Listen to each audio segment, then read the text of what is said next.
Hi, I'm Charlotte Ann Lucas with Nowcast SA, and we are coming to you live from the Trevino Senior Center in District 6 in San Antonio, and we also have council people here from District 6 and District 7, Ray Lopez and Chris Medina, and we have an open house going on here behind me where people are coming in to do the SA Speak Up and add their 2 cents about the fiscal 2016 San Antonio City budget.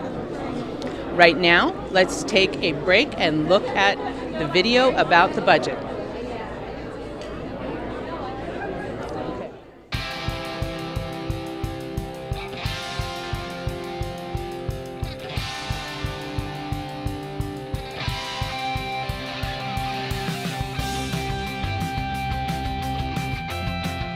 Hello, I'm City Manager Cheryl Scully. The fiscal year 2016 proposed budget is $2.5 billion and reflects policy direction from the Mayor and City Council and valuable input from residents on the community's priorities. The proposed budget reduces the city's property tax rate, increases our investment in streets, sidewalks, and drainage, and maintains the public safety budget within 66% of the general fund. Over the next few weeks, with valuable input from the community, the City Council will carefully consider the proposed budget before its adoption on September 10th. We appreciate your interest in the fiscal year 2016 budget and for your shared commitment to making San Antonio a diverse, dynamic, and healthy community for you and your family. We asked you to speak up, San Antonio, and you did. In meetups and online, you told us what was important to you. I love that I don't have to wait forever at a stoplight. I really appreciate the Barnett Sapo Library service because it meets my direct needs. Truly both code enforcement and code compliance. I love knowing that the plants and the trees that we plant are going to be around for generations to come. The City of San Antonio's fiscal year 2016 proposed budget reflects a community that prioritizes lower property tax rates, better streets and sidewalks, and an affordable balance between public safety and other priorities such as parks, libraries, animal care, and human services. The proposed budget makes a big investment in your streets. As our population continues to grow, we will have to be able to move a larger population from point A to point B. $23 million is added for street maintenance, increasing the streets budget from $41 million to $64 million. $10 million more is added for sidewalk improvements. An additional $12 million is proposed in new drainage improvements to reduce flooding across San Antonio. The proposed budget includes funding for the operation of 2 new senior centers, 2 new libraries, and a new spay and neuter surgery clinic to help reduce the number of stray animals in the city and increase adoptions. Animal care services helps pets find homes. Funding for the maintenance and security of new greenways and parks completed through the 2012 bond program is also included. We see kids and adults out playing together all the time. All of this is proposed while also reducing the city's property tax rate, saving taxpayers $6.1 million next year. By far, the biggest portion of the general fund budget is public safety. The proposed budget keeps public safety spending below 66% of the general fund. Funds are added for new body cameras, it works. updated technology, and equipment for police officers and firefighters. And several dozen new firefighters and police officers will be hired to serve the area formerly known as City South. Before the budget goes to the City Council for approval on September 10th, we want to hear from you. Please join us for one of our 5 open house nights and let us know what you think. And for the first time, if you can't actually make it to the open house, you can stop in virtually through your computer or smartphone. Visit www.saspeakup.com or join the social conversation with #SASpeakUp. San Antonio, thank you for speaking up.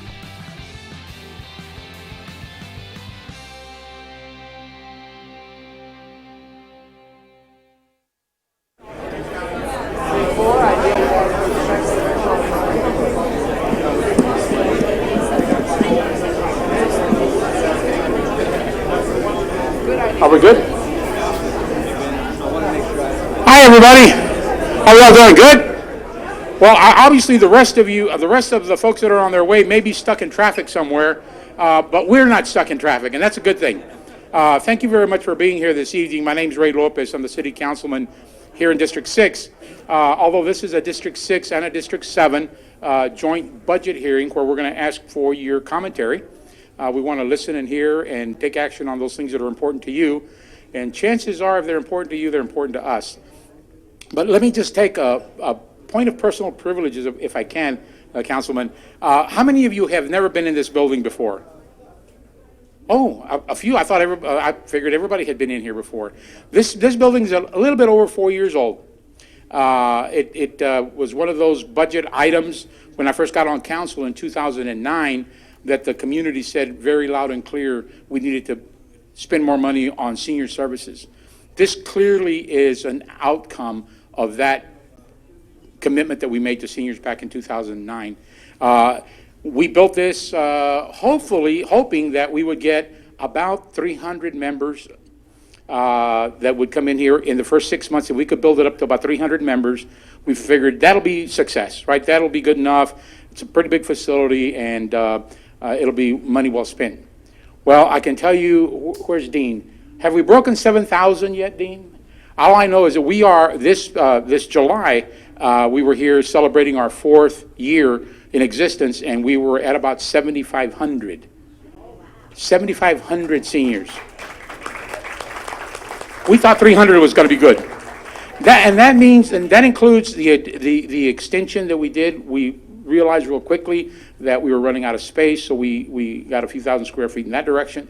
And then most of you know, and I won't steal Councilman Medina's thunder, but I'm sure he'll talk a little bit about his senior center that's not far from here. So the growth that we're experiencing here, a lot of people say there's a lot of growth in San Antonio, and it's a lot of new people coming to San Antonio, a lot of young people coming to San Antonio. Not necessarily true. There's a lot of us that are young at heart as well coming to San Antonio because it's a great place to be.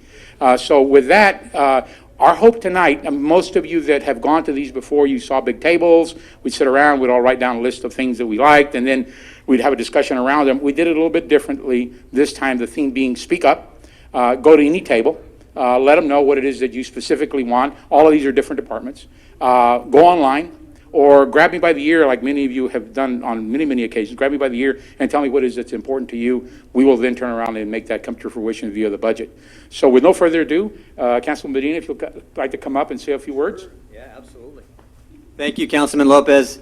I'm District 7 City Councilman Chris Medina, and it certainly is my privilege to help co-host tonight's Speak Up budget event here at the Lopez Center. Councilman Lopez is exactly right. In fact, this center was the model and the idea for us to go and have one built in District 7 over at the Doris Griffin Center, and I know a lot of folks have visited there as well, and really just a model facility to allow and to have for our seniors to enjoy and to really to make use of, and just a really testament to your leadership, Councilman Lopez, and the vision that you have for your seniors and your entire community. But Councilman Lopez is right. Tonight's event is about hearing from you all. The folks in our community, whether you're from District 6, District 7, or points across the city, we want to make sure that we have the input received from you all, and as well as city staff that's here tonight. And I know we're in full force tonight. I see so many city department heads, and I want to thank them for being out here because it shows their commitment and care to making sure that we do listen to our constituents and our residents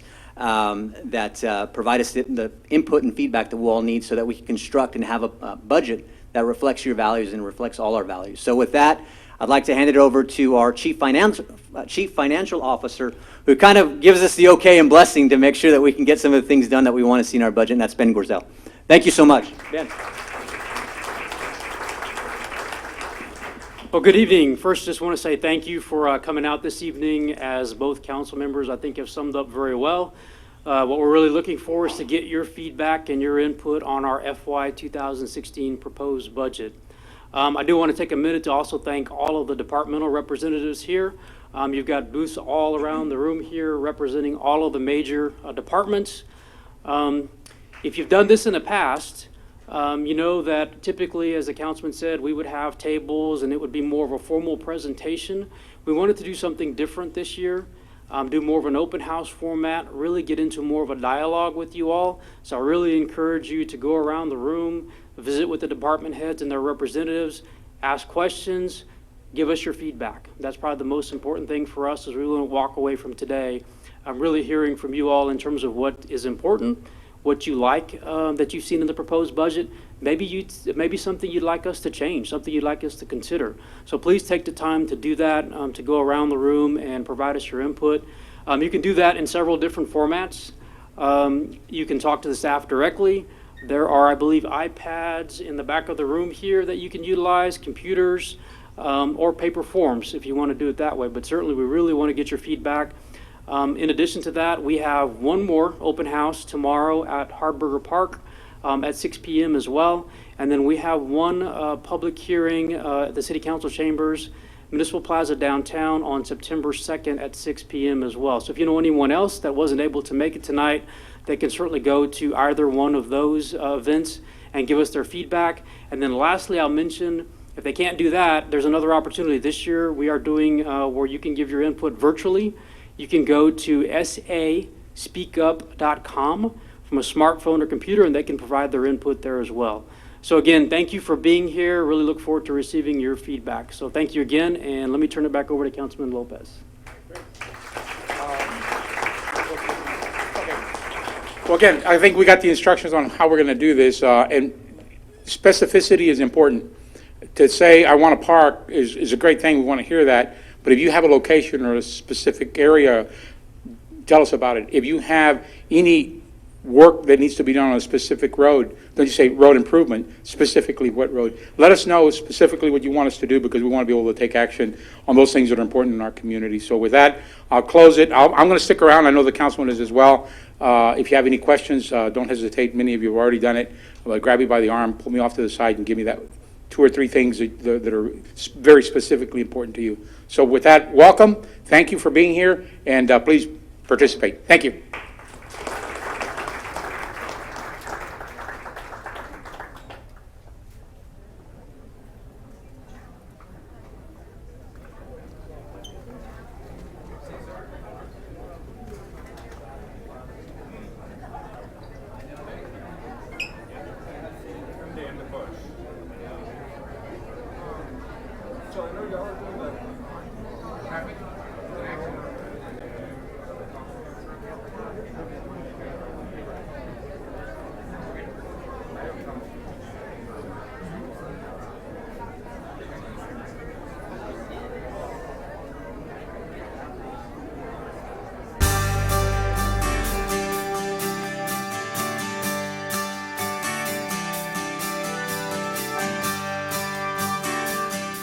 I really appreciate the Learn at Sapo Library service because it meets my direct needs. I need to use the internet a lot to learn how to make a resume and how to do applications for jobs and stuff.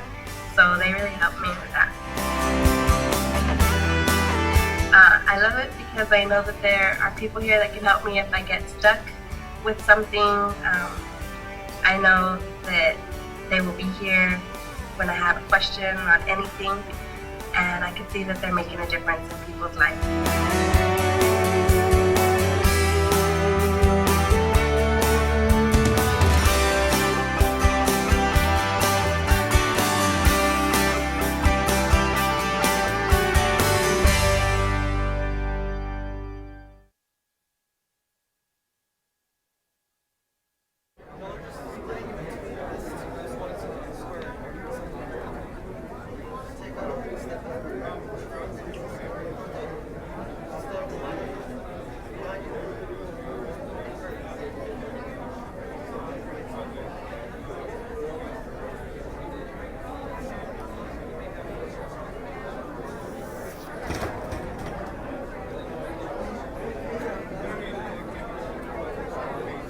Okay, so we're back again, and I have someone with me from one of the most important departments in the city. I'm Anthony Chukuduluai. And your department? Transportation and Capital Improvements. Transportation and Capital Improvements, and that covers everything from It potholes? covers everything from streets, drainage, transportation infrastructure, So we handle both all maintenance for the city of San Antonio as it relates to infrastructure. Okay. All right. So this is the person who's ultimately going to be responsible. As you're out here walking around and you'd like to really become a rock star tonight, come on over here in front of the camera. Get an opportunity to write down what it is that that your priorities are, either in English or in Spanish, and get an opportunity to be on Facebook and all those great media outlets that we have available. So come on up and share your ideas, please. Thank you. So I have a really interesting question for you. You know, and we know that San Antonio is trying to be a fit city, and there is actually such a thing as a fit city index, which shows you like the Dow Jones Industrial Index that we don't want to talk about today, but the fit city index that talks about how high or how low we are on these things. So how does the San Antonio's budget address that fit city index? So the American Fit City Index is based on several categories that include health behavior, chronic health problems, recreational facilities, as well as the built environment. The 2016 budget as proposed includes major investments in sidewalk infrastructure. The budget includes $15 million for new sidewalks improvements across the city.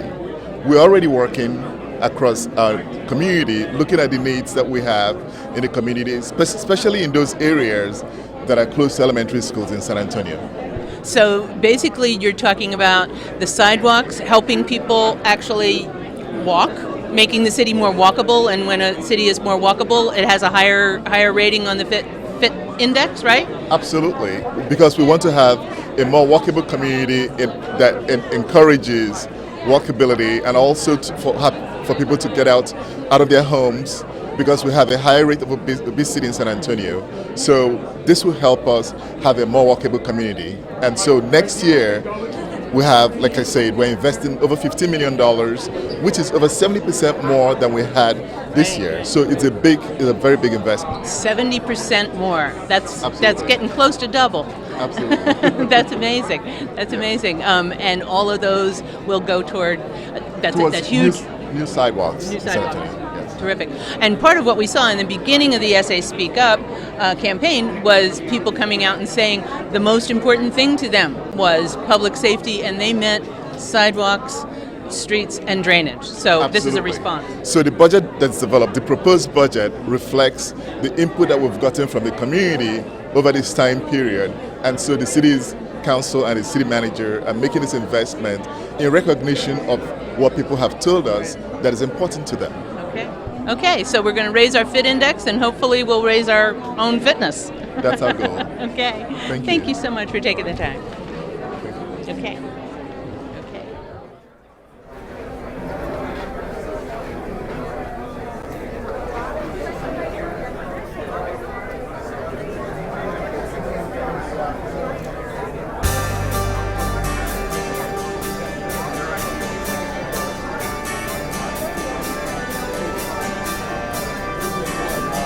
Truly both code enforcement and code compliance.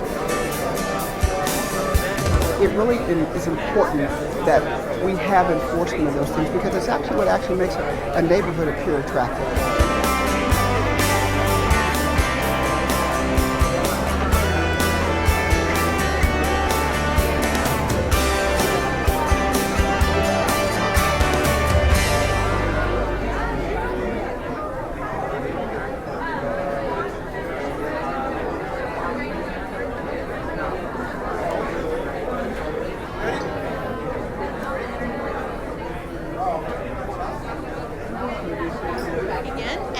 Here with Max. Max, you're a resident of what district? District 7. District 7. And you came to this open house to talk about what? I believe it's important for the safety of the children that they have adequate sidewalks. The drainage has been addressed in our area very well, and it's been a great endeavor by Chris Medina to beautify the Woodlawn Lake and Gateway District. But there's still some areas that do need some attention. The lighting has been improved. It's been really wonderful work that he's been doing the past few years since he's been in office. But we do need some additional sidewalks in some key areas, and that's what I came to address this evening. When the SA Speak Up campaign began this year, a lot of people actually said they really felt like the number one priority was the public safety of children, seniors, everybody on sidewalks, streets, and drainage. And in fact, I don't know if you heard them say earlier that they have increased the funding from the original proposal for dramatically increasing the funding over last year for sidewalks and for streets. So. Yes, I spoke to Anthony for a little while, and he was very instrumental in letting me know on how everything was, and how they put together the departments to get things moving forward in a bigger direction for all the neighborhoods around the city. And it was very comforting to hear that. So it was beautiful. Very cool. So I appreciate being here today. And do you feel like they're listening? Yes, I do. For a change, yes, I do. I do. Okay. There's a while where I felt like we were ignored, and but the people also, they have to step up and come out and come to these events. You know, you can't do this sitting at home from your armchair and complaining on Facebook. Well, you must come out and be a part of the situation. So that's what I was going to say. Talk to your neighbors from here. You're talking. Speak to them. Yes, Tell them. West Woodlawn Avenue. I'm right over in the area. I got a little box out front where you can get a book and take a book and give one back.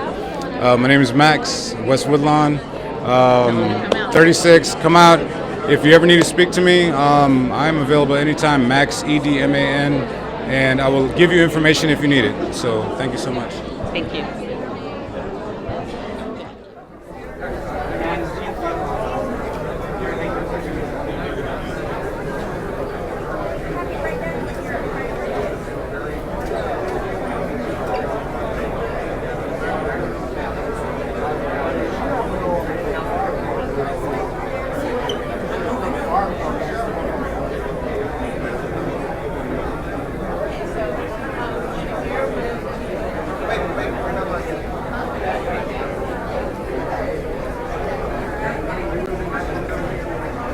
Okay, so I'm here with Chief Hood from the San Antonio Fire Department, and this is your, fourth fifth open house that we've done? Quite a few. Seems like at least 4 or 5, yes. And so I just want to say that anybody who comes to these open houses, they can walk up to the fire department table and actually talk to you and raise questions directly with you. Absolutely. It's a wonderful time for us to get out and meet the community and answer some of those questions or concerns that they may have. Mm-hmm. Well, I have a question for you. And it's something that I don't know the answer to. What is the Mobile Integrated Healthcare Program, and how does it help people? Mobile Integrated Healthcare is basically a form of community paramedicine. We have patients or citizens here that call us sometimes 10 to 12 times a year on average, and what that does, it ties up responses. So these patients or people that we identified about 200 of them. They were calling 911 about 4,000 times. So that slows the response times down for everyone else in the system. There may be a better way for us to navigate them through the healthcare system instead of taking them to the hospital every time we call. So what we have done, we've taken paramedics, taken them from the field, trained them in community paramedicine, and they are assigned these customers that continue to call us to help them navigate, whether it's doctor's appointments, medications, Meals on Wheels, things that they were calling 911 for that aren't traditional for us to take care of. So by us doing that, we reduce those calls about 75% to the police department and about 65% when they call the fire department. So it's making us more efficient, making us be available for actual emergencies, and making the quality of care for these customers that we have, making their experiences better with the 911 system and the medical interventions with the system. So that's why it's integrated between the hospitals, the fire department, and the community partners to make sure that our citizens have the best possible outcomes when they do have to call 911. That's absolutely fascinating program. How old is this? It's a pilot that we've done for 6 months, and we're actually going for full funding in October. So we'll be adding positions, so we will be able to do this on a full-term basis. Wow, that's just a terrific use of resources. And in fact, right now, much of the fire department's time is not spent fighting fires. It's spent on medical emergencies. Well, we're right? a fire-based emergency medical system. About 81% of our calls, and we run about 350,000 unit responses a year. The majority of those are medical emergency calls, car wrecks, heart attacks. That's what we do. So the fires are not as frequent as they used to be years ago, but that is a trend for most metropolitan fire departments in the country, that the bulk of our work is in emergency medical services. So this is a way for us to be more efficient with the resources that we have. And take advantage of those resources that you do have and put them to work in the community. Wow, that sounds like a terrific program. Cool. Thank you so much All for right. taking the time. I Thank really you. appreciate it. Take care. Okay. Bye-bye.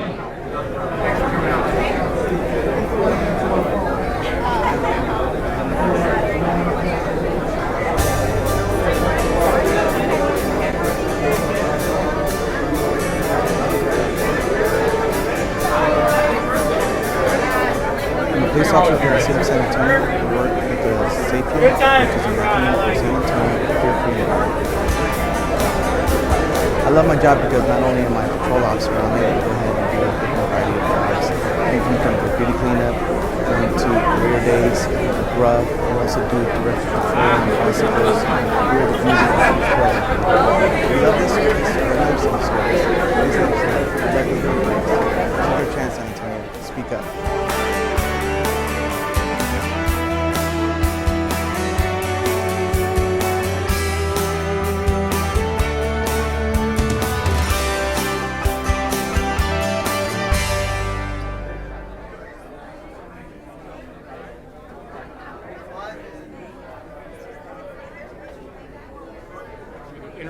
Okay, so yeah, I'm back live now with Councilman Ray Lopez.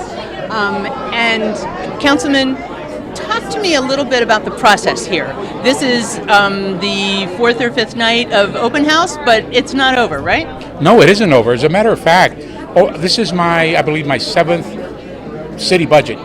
And every year we seem to do it a little bit differently, but every year there's always that I didn't get a chance to really get my very, very specific question, concern, or issue.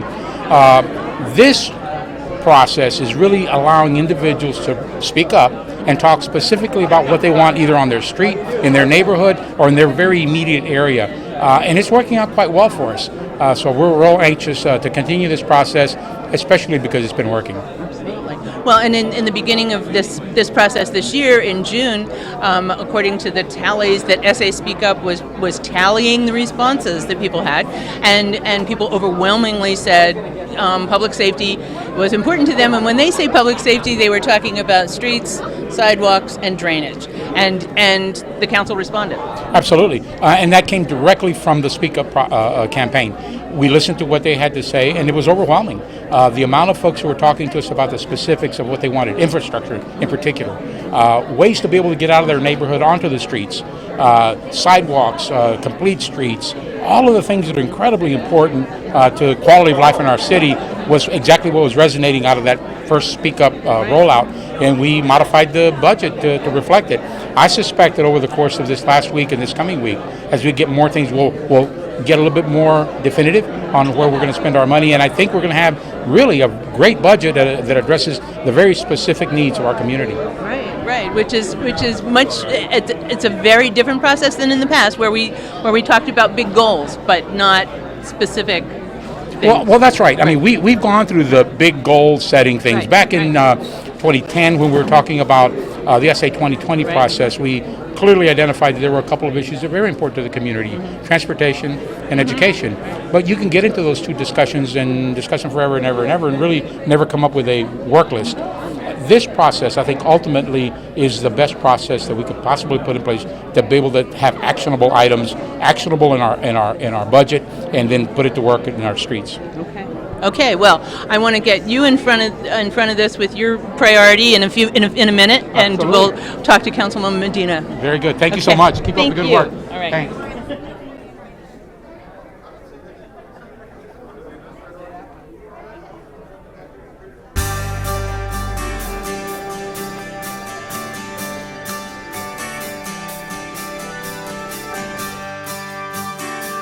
We provide services to the seniors of the San Antonio community. There's the comprehensive senior centers, and this one in particular is the Doris Griffin Senior Center. We're providing nutrition, health, wellness, exercise, lifelong learning opportunities for the members of our community. I enjoy hearing the stories of the members who come here every day. They're telling us about Tai Chi class that they're now taking and what a difference in their life it makes, and that is very important. If you love this service or another city service, please let us know. We'd love to hear your voice. This is your chance, San Antonio. Speak up.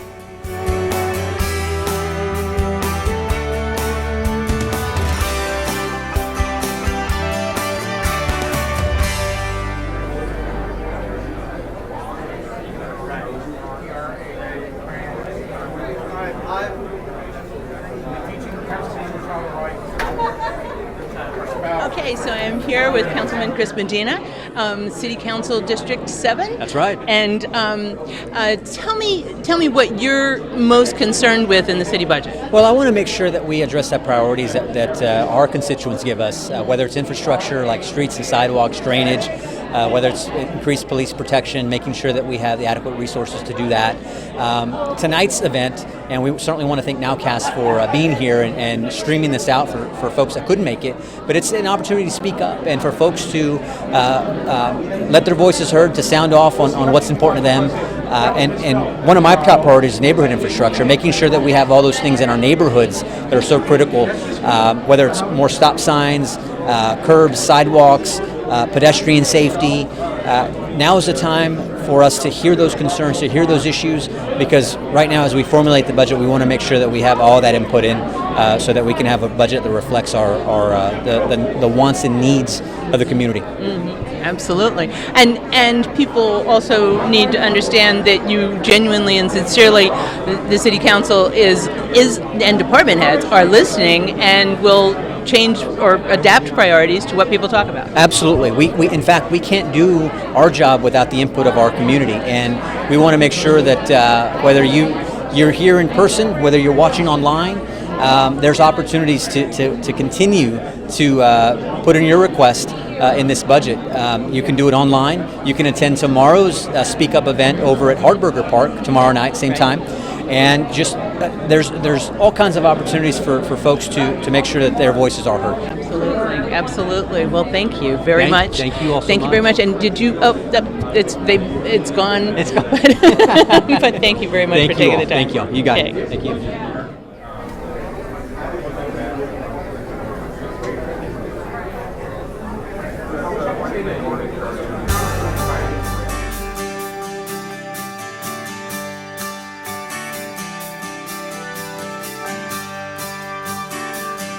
I provide mobile integrated healthcare. What I love about the mobile integrated healthcare team is it allows me to spend more time with the citizen and really get to know the citizen of San Antonio. In an emergency 911 call, you're there for 20 minutes to an hour, and with our program, we really get to dive in and help them in all aspects of their life.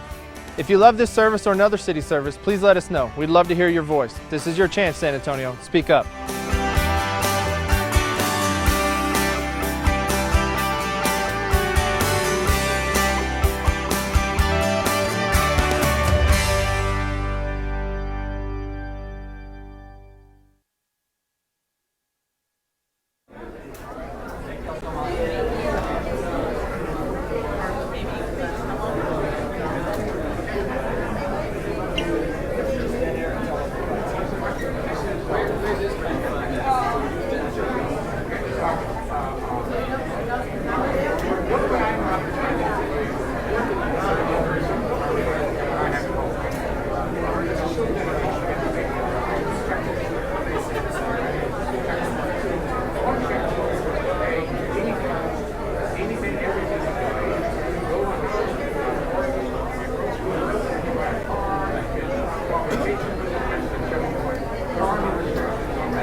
So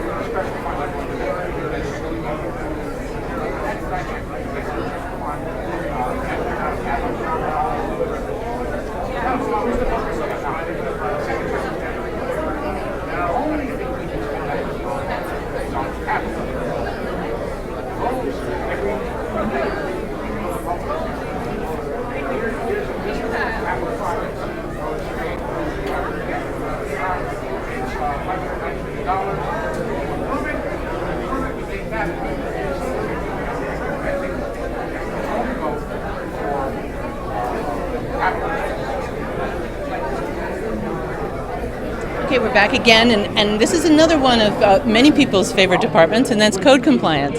Tell me your name and... Sure. I'm John Jacks with the City of San Antonio's Development Services Department. Code enforcement is one of our divisions within our department.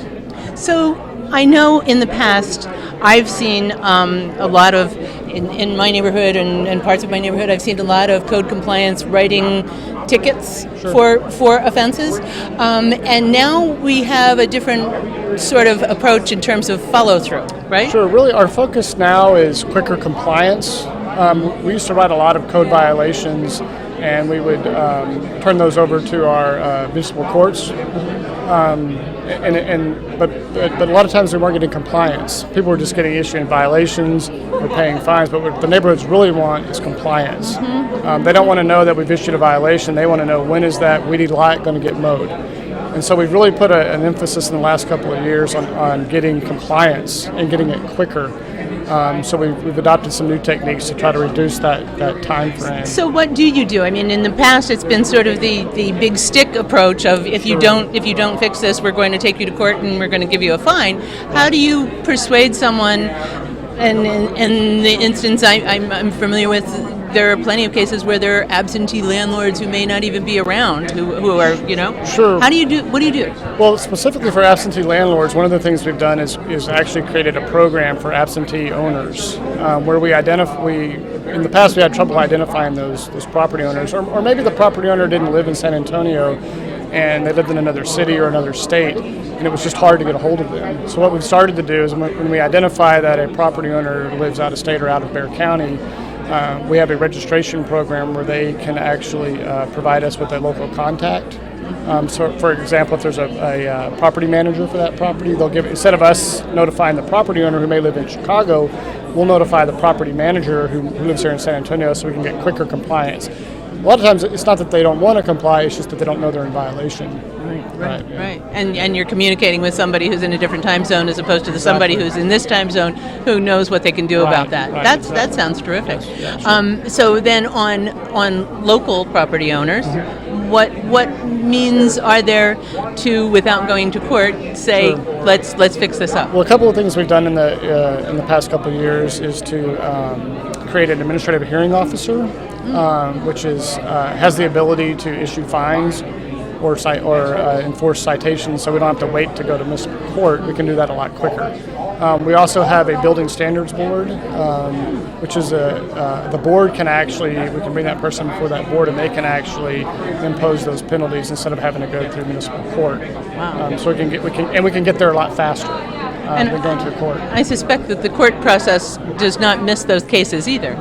No, I mean it's been I think it's a win-win for everybody. Yeah, to be able to get to those properties faster and impose those penalties a lot quicker. And I think in the end, that's what all of us who are neighbors of a property that's not in compliance want, is for it to be fixed. Right, exactly. And that's really our focus, is to get compliance and get it quicker. Right, absolutely. Yeah, our ultimate goal is not to assess the penalties or the fines.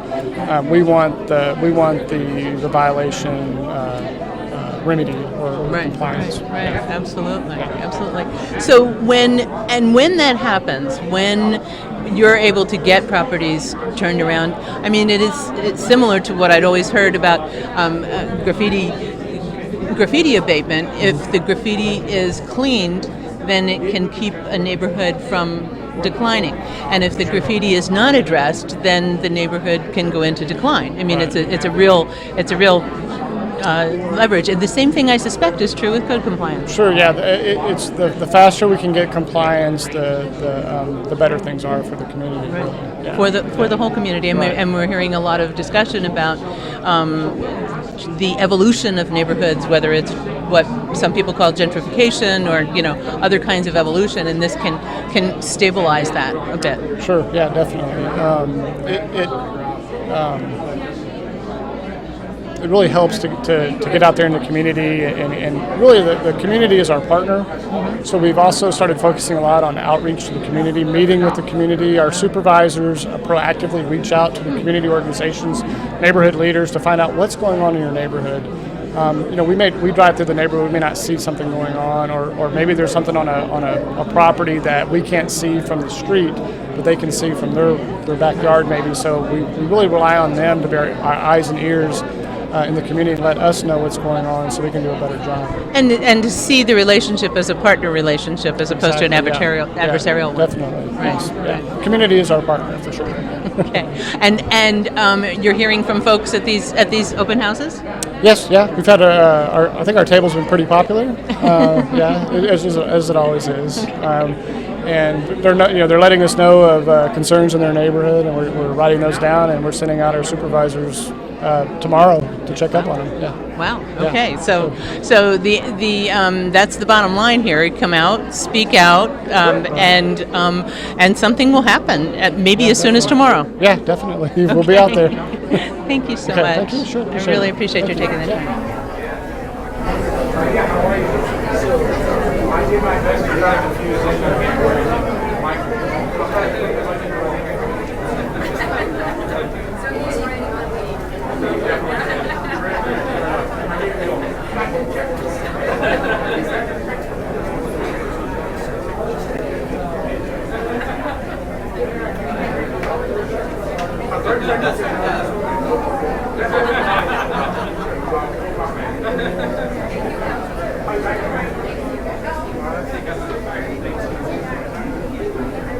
Okay, so we're about ready to wrap it up for tonight, but I want to let you know that you have one more night to come out in real person to one of these open houses. Tomorrow night will be at Harburger Park, and one of the things I haven't shown off before is what you get if you show up in person. This is one of the cool swag things from Animal Care Services. Almost every table here has some really nifty little trinket you can walk away with, in addition to walking away with the satisfaction that your voice has been heard and that you can make a difference. Thank you.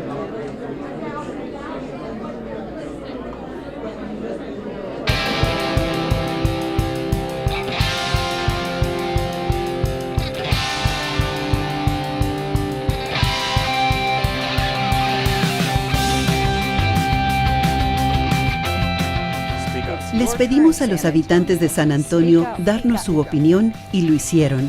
En reuniones y en línea, ustedes nos dijeron lo que consideran más importante.